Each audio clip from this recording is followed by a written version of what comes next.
Terrorisme d'État, terrorisme révolutionnaire ont un point commun.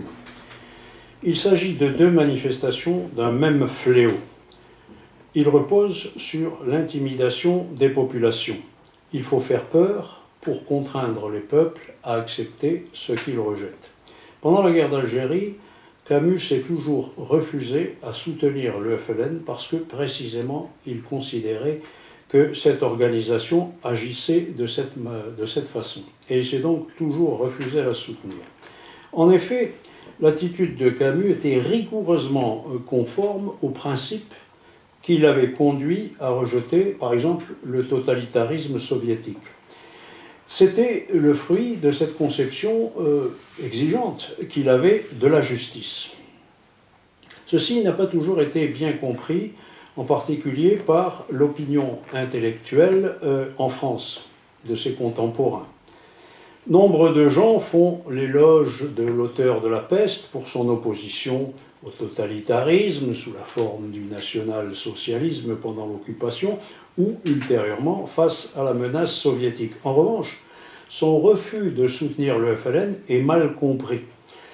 Or, là aussi, Camus fut tout simplement un précurseur. Il avait compris que les méthodes terroristes de certaines organisations révolutionnaires portent en elles l'oppression des peuples, quel que soit le but poursuivi, quel que soit le but qu'elles prétendent servir.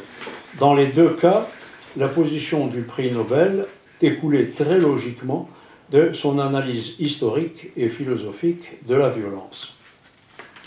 C'est la raison pour laquelle Camus avait opéré des choix entièrement différents de ceux, par exemple, de Jean-Paul Sartre, et il s'était interdit, il s'était refusé à soutenir l'action de ceux qui, au nom de la revendication indépendantiste, s'attribuaient le droit de tuer des civils européens en Algérie.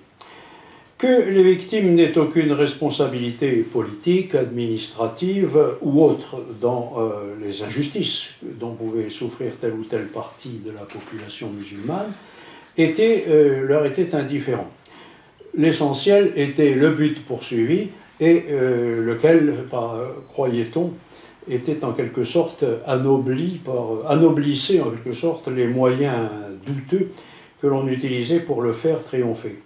À cette époque, ceux qui ont choisi d'aider le FLN, eux, ont de la même façon choisi délibérément d'ignorer ce qu'était la véritable stratégie de cette organisation. Et Camus, pour sa part, s'y est toujours refusé.